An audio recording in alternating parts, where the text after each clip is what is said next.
Jadi pada awalnya saya mendengar nama saya diajukan untuk menjadi Menteri Transmigrasi itu. Ini kan sebenarnya kan alokasi Partai Demokrat ya. Ya, Pak. Jadi saya mendengarnya pertama kali dari Ketua Umum Partai Demokrat, Mas AHY. Nah, beliau memanggil saya, kemudian menyampaikan, Bang, ini ada Abang diusulkan untuk menjadi salah satu calon Menteri Transmigrasi. Nah, terus terang Mbak Tasya, saya bukan menolak ya. Kalau prajurit katanya tidak boleh menolak perintah. Siapa? Saya menghindar sebetulnya untuk masuk di dalam kabinet. Kenapa tuh, Pak? Saya sedang lagi menyusun ada usaha, bisnis dan sebagainya dengan jaringan kawan-kawan saya internasional. Terus saya tuh begini, dalam politik itu kan saya tuh paling males itu rebutan jabatan gitu loh. Jadi saya pengen membantu dari luar. Saya bilang, Mas, selama ini kan saya juga ikut membantu dari luar.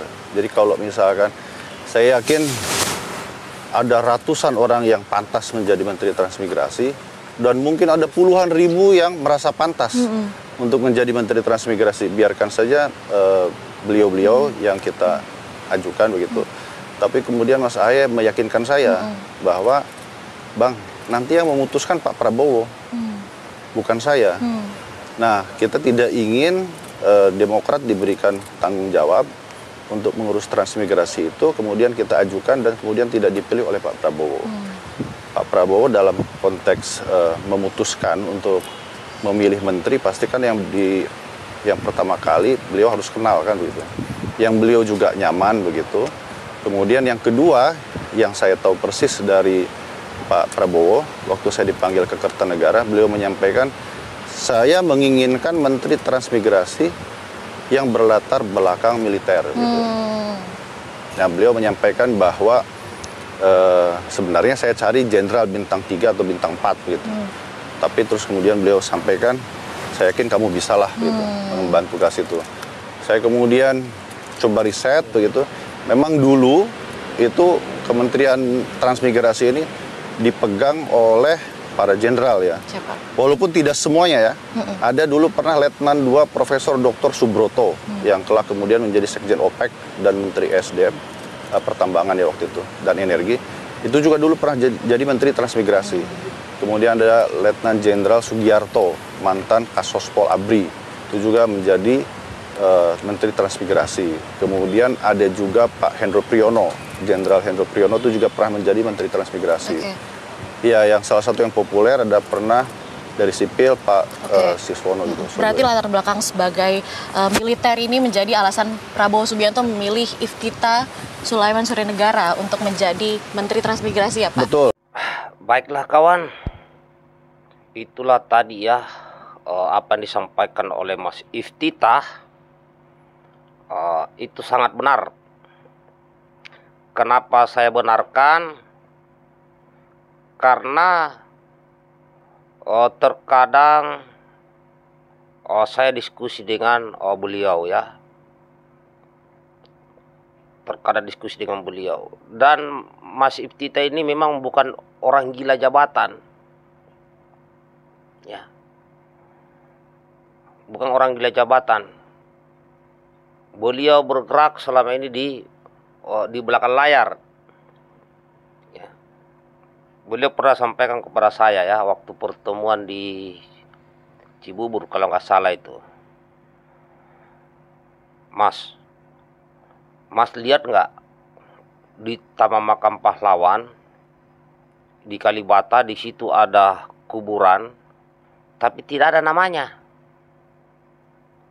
Nah, padahal orang-orang yang di TMP Kalibata itu adalah orang yang berjasa dalam perjalanan negeri ini. Terus bilang, saya nggak memperhatikan Mas.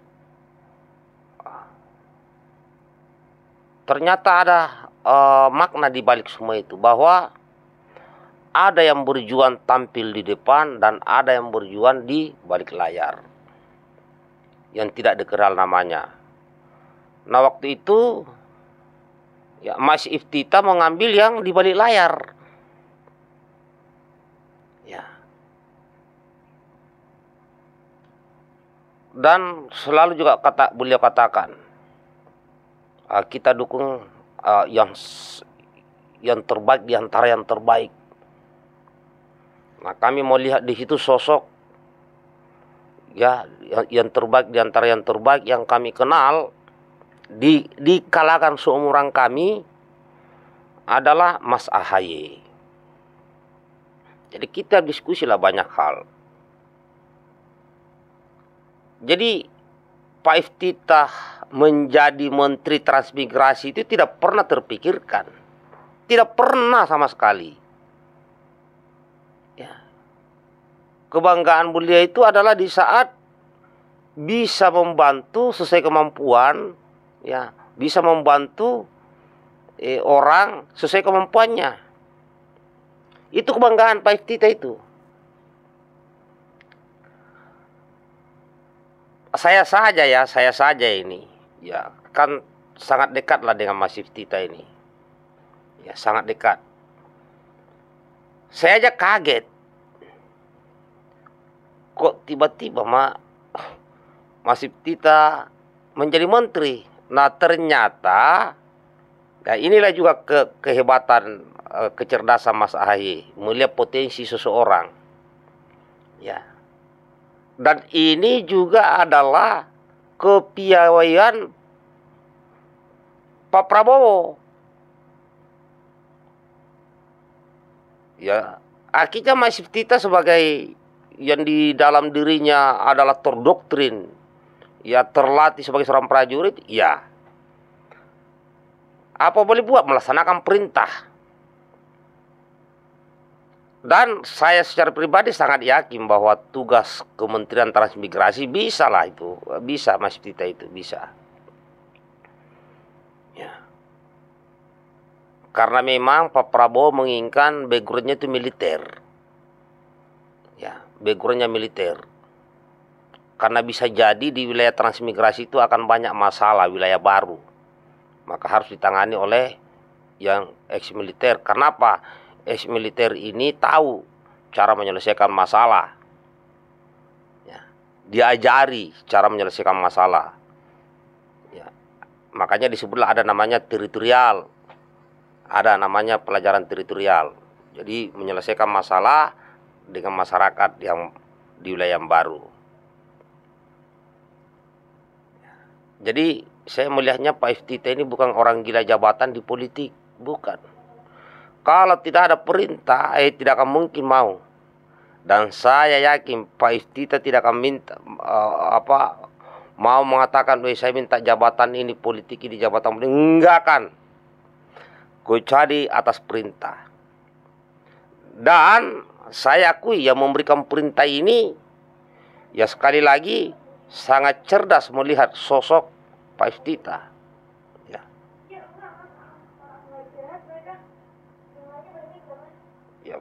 Makanya kenapa Mas AHY, ya, dan kelompoknya itu meminta Mas Iftitah maju dan disambut oleh Pak Prabowo.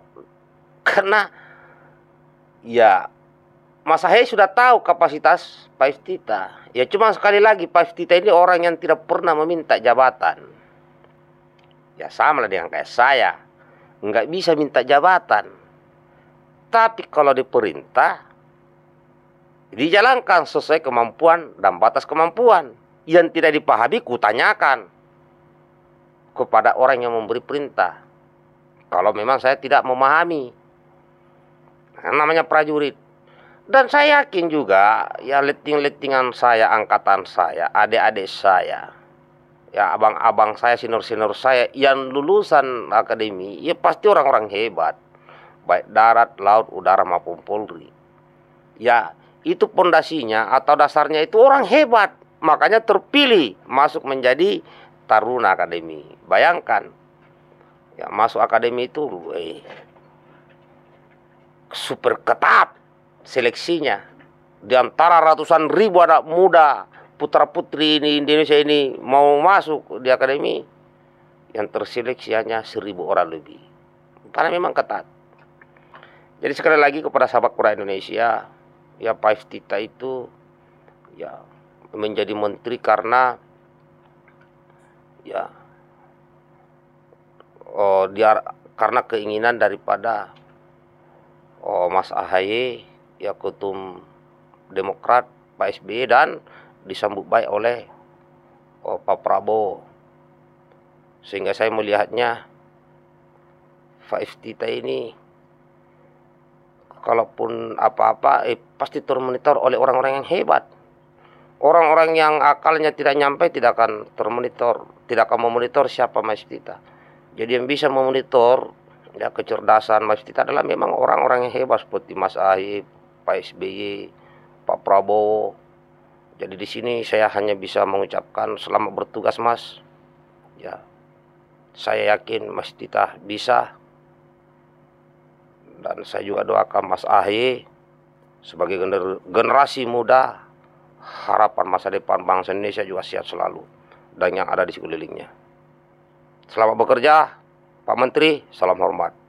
Saya bangga, saya bahagia, saya senang melihat teman ada yang sukses, adik-adik ada yang sukses, dan senior-senior ada yang sukses. Sip. Assalamualaikum warahmatullahi wabarakatuh.